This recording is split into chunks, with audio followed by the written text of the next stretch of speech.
Kita beranjak ke topik lainnya, Saudara. Kelompok warga yang mengaku berasal dari 40 distrik di Kabupaten Jaya Wijaya menggelar unjuk rasa di depan kantor KPU setempat.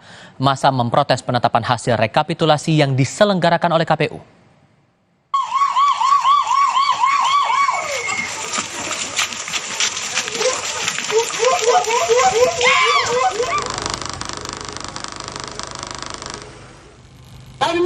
Warga melakukan unjuk rasa di depan kantor KPU Jaya Wijaya Papua Pegunungan, memprotes kinerja KPU yang dianggap curang pada pemilu 2024. Mereka memprotes hasil rekapitulasi yang diplenokan KPU Jaya Wijaya tidak sesuai dengan hasil yang ada di lapangan.